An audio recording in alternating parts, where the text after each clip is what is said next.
Okay. So when I say a OData service ideally comes up in a multiple flavor. So OData service can be of a format V2. V3 is also very much familiar, but very much popular, but it's very rarely used in SAP. V4 is also one of the kind of OData service. So these are nothing but the version of OData service. These are 2.0. We can call it as a, we can call this as a 3.0. We can call this as a 4.0. Whenever I am generating a CAP project with a CDS plus Node.js, by default, the project that would get generated would have a V4 OData service. In case of a Java, I do have an option whether I want to go with a V2 or V4.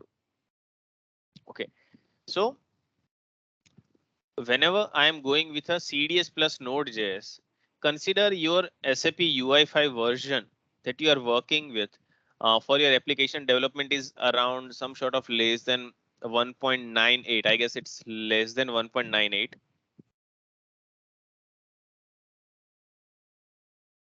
Then in that case, the Fury element application supports only V2. Okay. In after this, I guess V4 also started supporting, let's just say Fury element also started supporting V4. But in case the UFI version that you are currently working on to is less than this, then what we need? We need a OData service out of our project also in a format of a V2. So anyhow, we need a OData service that is in a format of V2. That is something we would need by default. Otherwise, we won't be able to support our UI developer to start with its UI development. What we need for that? We need a proxy for that. Okay. So in terms of a, let's just say CAP, if we are working with a Node.js, Node.js is a open source. Node.js is a open source. It is made up of n number of libraries. One of the library is there, which is called, I guess, CDS OData V2 proxy, whose purpose is to actually create, or I can say generate a proxy so that by default generated V4 service can be converted into a V2 service whenever it's getting processed. Okay. So let's just say if I am going over here,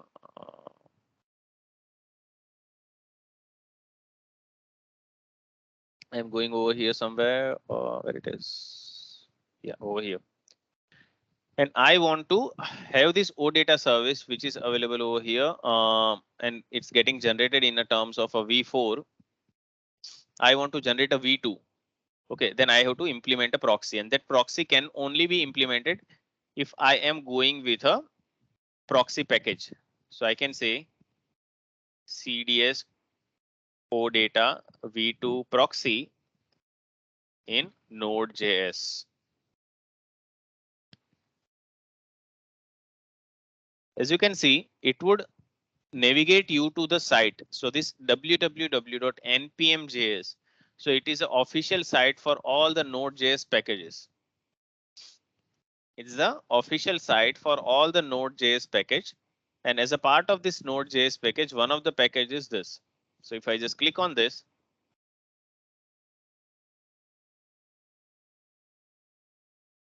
you would be able to find this at the rate SAP CDS OData V2 proxy. Okay. So our focus is currently, while discussing this, our focus is mainly on two things. One thing is how to convert a V4 service to V2. One focus. Second focus and very important one is currently we are working with a Node.js supported CAP project. Okay. And whenever we are working with Node.js supported CAP project, and let's just say there is a n number of requirement which is coming. As a part of your project, you want to generate some sort of Excel output, for example. As a part of your project, you want to generate some sort of PDF. As a part of your project, you want to work with some sort of a cloud data storage. Okay. How would you actually handle these requirements. So while searching on the internet, what you would find is for the Excel, let's just say there is a package called Excel JS Node package. I guess that is what it is called. I used to use it. Yeah, over here. So for example, there is this Excel JS Node package. What it is? It is again nothing but a Node.js package. Whenever we would be having some sort of brief discussion on a Node.js as well, a brief introduction about Node.js, but whenever you are going with a Node.js, it's built of a combination of packages. Each package is nothing but a third-party API, third-party library. It is giving you many more functionality, many of the functionality that can be relevant to your actual project requirement. So for example, if you want to go with an Excel generation, this package is something which is relevant to you. But question comes, what are the component of this API? What is the functionality? How I can generate the Excel file? The first thing. Then there is a huge set of document which is available, which says, okay, you can pull this package, you can start writing your code and you would be able to generate your Excel. That is a secondary part because it's all on the Node.js coding. First and foremost thing is, even if I'm interested in this Excel JS package, even if I'm interested in this at the rate SAP CDS OData V2 proxy package, how I would be able to incorporate it, how I would be able to consume this package in my service. For that, all you have to focus is you have to focus on this install button. So you have to install this proxy. So the moment you click on this, you would be able to copy it. And now over here, you have to just write this command npm I. Many a time my preferred way of doing is I write npm install. It's a detailed keyword description. It's the same thing. npm I and npm install is the same one. The moment you say enter, you would find that in your package.json,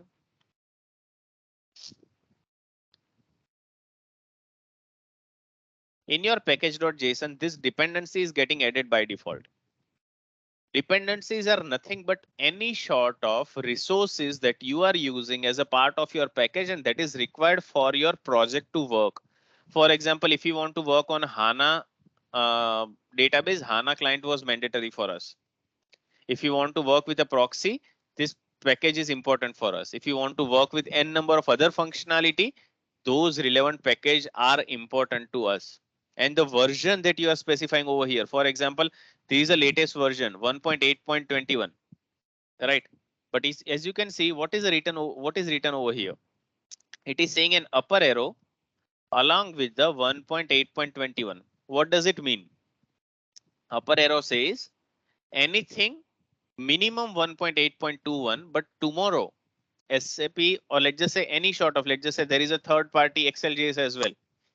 If this is also releasing a new version of the package, a new functionality is getting added, some sort of bug fixes, some sort of patch are getting introduced, then I would prefer using that version. That is why you are saying upper arrow. It means minimum this, but in case the latest version of that is also available, use that version. I would prefer using the latest version. That's what you are willing to say. The moment you say remove this, it would still work. It would work. There is no meaning of specifying an arrow if you don't want to change the, or let's just say make your project let's just say forward compatible. Okay, but it's always suggestible to go with the arrow. What it signifies is in case there is a latest version coming up, I want to go with that. Okay, so what we are focusing currently in is how I can convert the V4 service into V2. So it says it exposes the full-fledged OData V2 service, but converting the OData V2 request. So whenever a request would come, our main CAP project is understanding V4. So OData V2 request to CDS V4 service calls and responds again in the V2. So it's a kind of a translator. It is behaving as a translator.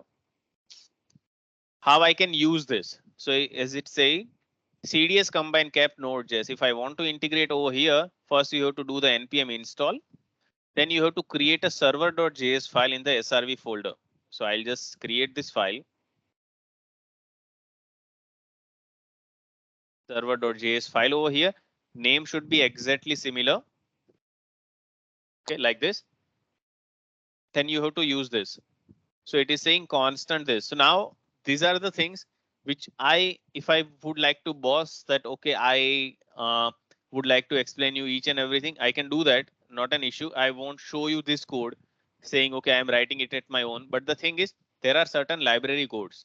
If you are an API builder, if you have generated an API and you are making it public, you would release some sort of code saying, okay, if you want to consume my API, these are the steps that you have to perform. The same goes over here, and that's why I'm just using it as it is. Okay. Most of the time we won't be going with copy paste, but whenever it comes to a third party API integration, they have some documentation, then we have to follow. That's how our development works. So we want to add, whenever in terms of Node.js, we would be going through Node.js in a deeper mode, but in for you to learn, okay, what a Node.js is ideally doing.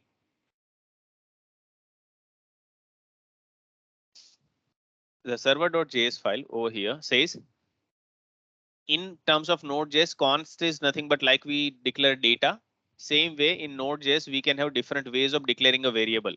When I am saying const, it is declaring a constant. I am declaring a variable called a constant variable with the name CDS. I am declaring a constant variable with the name proxy. I am referring to the package which I specified in dependency, saying I am referring to at the rate CDS, SAP CDS and these two packages. So I just got an instance of that. CDS has an on method that whenever this package is getting called, I want to apply a proxy. So whenever a backend service call is getting generated, go with the proxy, and this proxy is nothing but a v2 proxy that I'm applying over here. So I'm saying app.use proxy, and it is applying the proxy, converting my service to v2. So now if I just run this service again, if I just say CDS watch,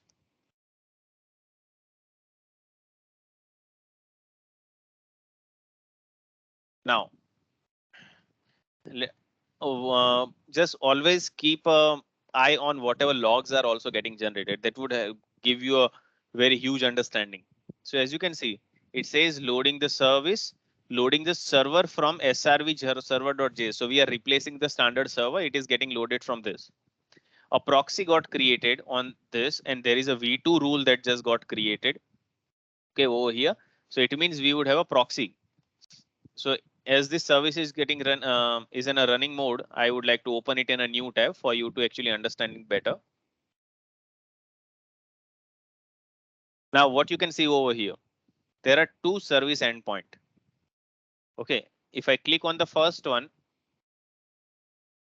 what you can see, it is a default OData service version 4.0 that is getting generated. When I say metadata v2, if I click on this, I can see a M data service version 2.0 is getting generated. It means the same service. Okay, now let me just help you compare it, because many a time all you should be knowing is a syntax, what the system is doing. I'll just copy this. As you can see, everything is similar other than this two portion. Your employee has been preceded with a slash v2. The moment slash v2 has been added over here before the name of the service, it would generate a OData v2 service. If it is being passed without this v2, it would generate the v4 service, because that's how the cap CDS by default works. So if I want to generate a v2 also out of this, I'll just say v2 slash, and it would give me a v2 service. And how it is doing that? It is referring and going via this proxy that we just specified. But internally, if you see, whatever internal call that is actually coming over here is saying slash employee metadata. So it is just helping us to communicate easily. Yeah, I think this particular play or run configuration is not active, and that is the reason. Okay. Do we have that particular module running? Okay. Meanwhile, are we all clear with how we can consume any package? V2 proxy is something that is intentional because we want to convert our service to v2. But other than that, are we clear on how I can consume any damn CDS package, whichever I want, in my backend project development whenever I'm doing that? What are the ways? What are the steps? Any doubt till now?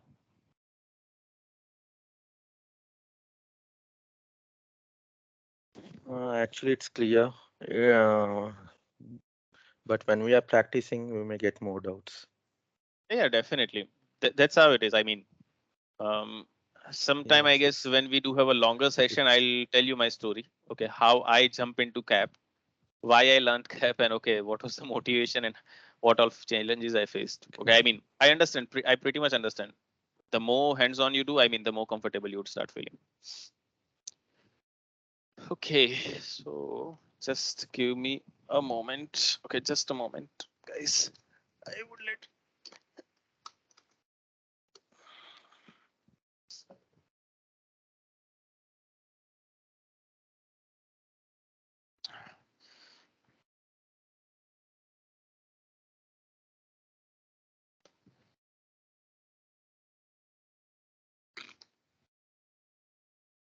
Okay.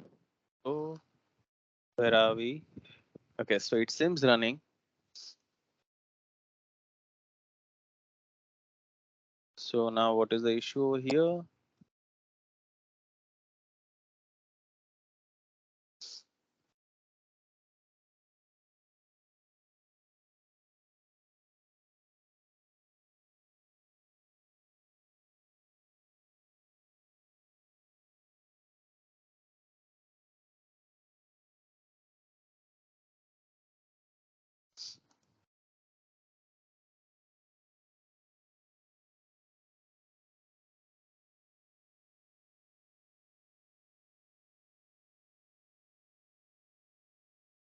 Yeah. Okay, so I think it lost the end point. That is okay. So we should have logged in.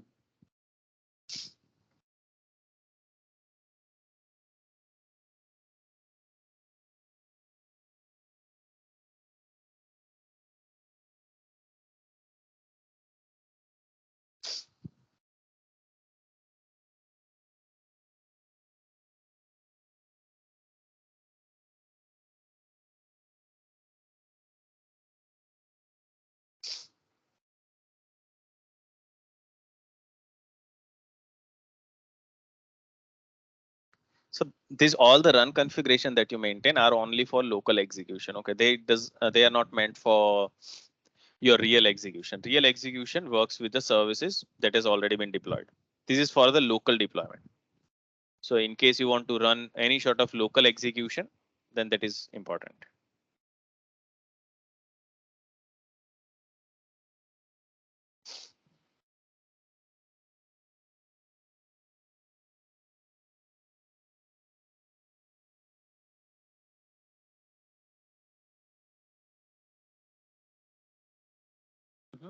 There is some issue with the. Okay, I'll just check and look. Let me let you know what is this. Why it is getting generated. Okay. Anyway, I'll just let you know on this. Not an issue. I mean, it would be something minor. There is some sort of issue it is facing while connecting it to the actual DB. No worries. Okay. So what we learned over here is we can have any aspects and we can have any sort of service getting generated, which can help us proxy the service. Okay. Now, one more thing in the interest of time we would be learning over here is called associations. Okay. So now till date, what we were going with is we can have, okay, let me just remove this, that our primary key, I guess the responsibility of generation of primary key, we have handed over to the standard CAP platform. Log maintenance is also has been handed over. So name, I can think of, and name could be anything. So I can't think of a master data for this, right? When it comes to email ID, I can also not think of some sort of master data because going day by day, everyone is generating n number of email IDs. There is no such master data. Anyone can generate n number of their email IDs. It does. There is no strict rule that one person should have only one email ID. But when it comes to a department, okay, I like from a learning perspective, I could have said, okay, a department you would only be allowed to let's just say enter the department from this list, and from a testing perspective, someone would have followed. But in the real world, if I give a free text field to someone, they would end up typing something, a name of the department, which does not exist altogether, right? It means there can be n number of free text anyone could enter if I give a free text entry. But in an organization, there can be a limited number of departments. For example, I want a IT, I want a cloud, I want a some sort of electrical department. Only few department, or let's just say whatever existing departments are there, a new employee should only be able to enroll within those departments. What does it signify? It signifies that for whatever such data, okay, which is relevant to a business entity, then while if there is any such data, I guess which can be relevant to any such business entity, we should have some sort of master data. And here, rather than storing the actual description, we should be storing the relation, the key relation of that. Then it would become more easier to maintain, and that database would be in a more normalized form. Okay. So in that case, what we would need is a separate entity for a department. So I can say I want an entity called department, and here I can also say CUID would be my primary key. It means my department would have a CUID over here. That would give it a primary key, and here I would give a name to my department, saying my name of my department could be anything. I can have a 255 character string getting generated for that. Okay, so I have a master table right now over here. As you can see,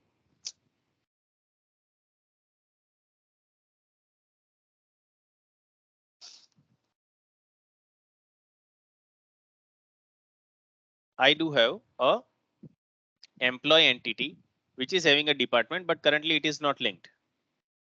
Sorry, this is an entity just what I generated. These are passive one. I have to expose this. These are the passive information as I mentioned. I have to expose this entity. So how I can expose that? Using the service. So I can say entity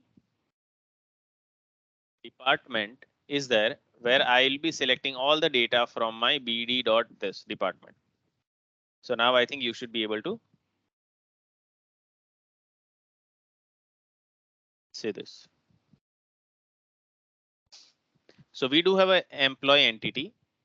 At the same time, okay.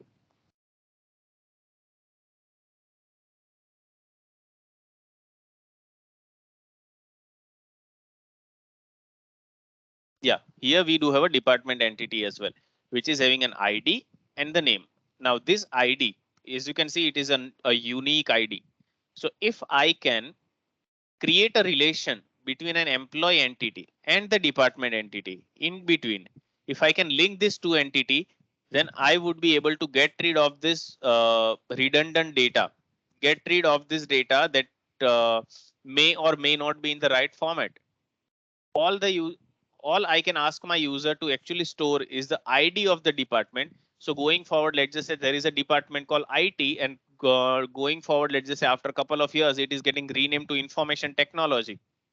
I am not required to rename it in all the employees. Instead, I'll just change the master data in all the employees information. It would start appearing as a information technology.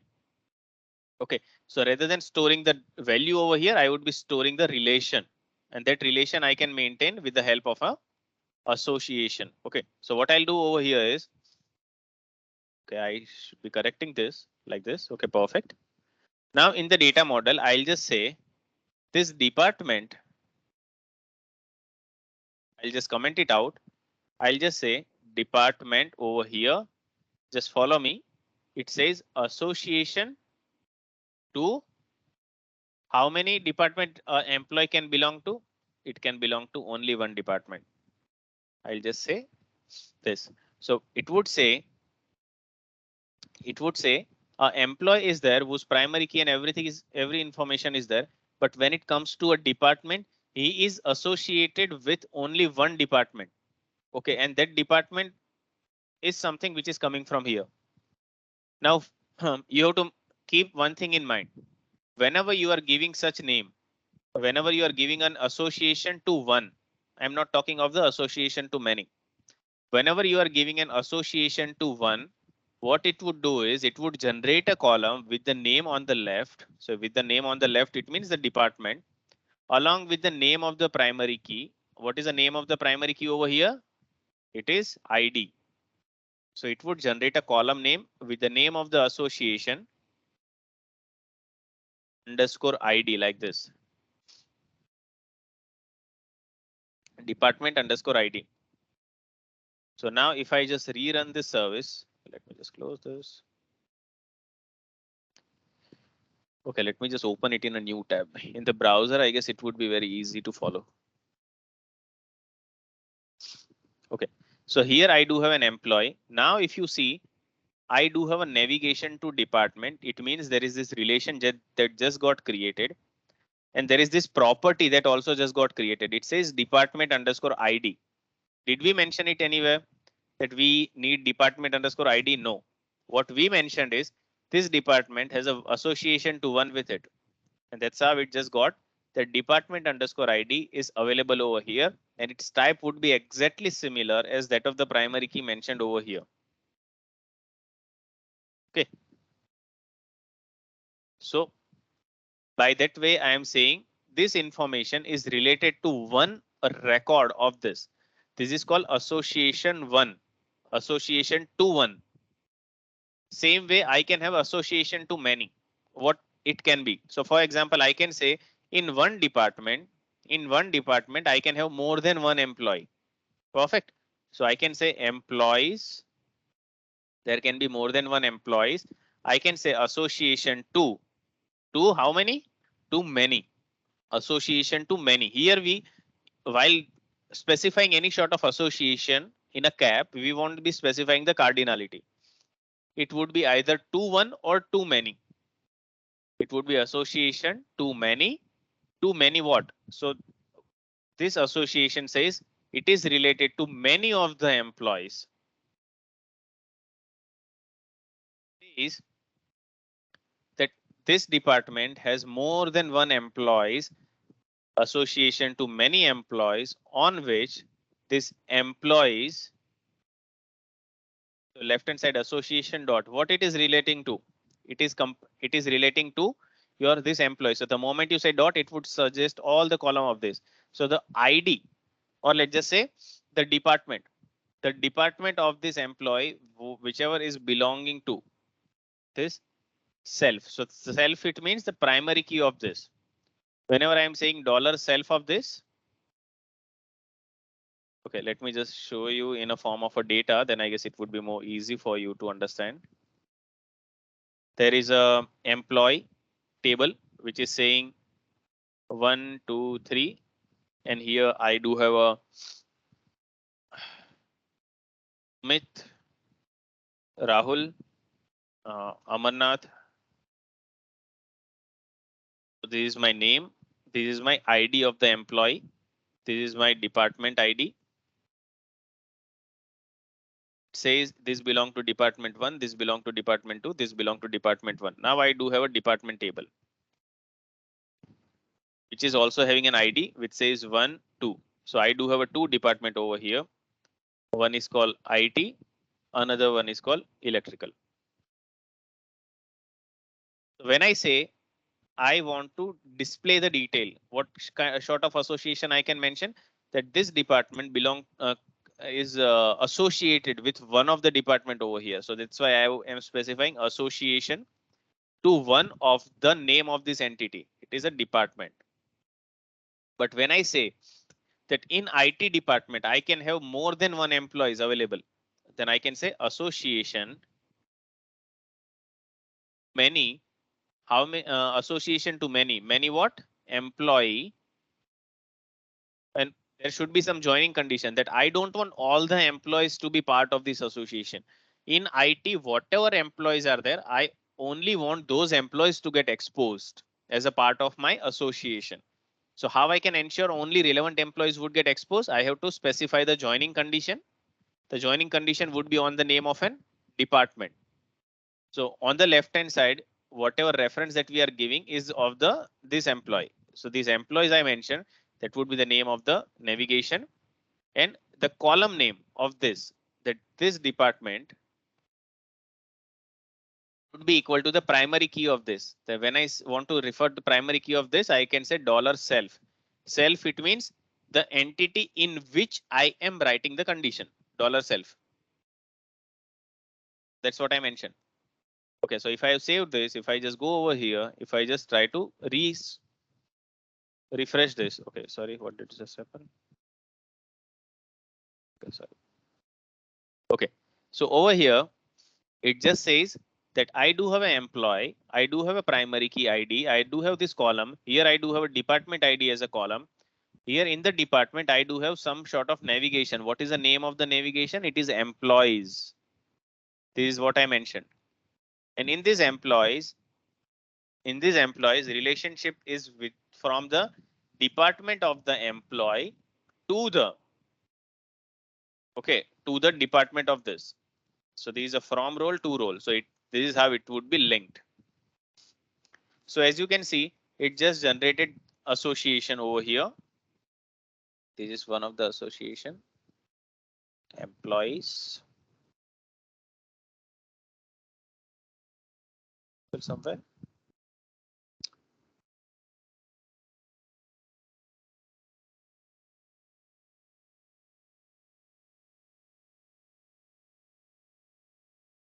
Yeah.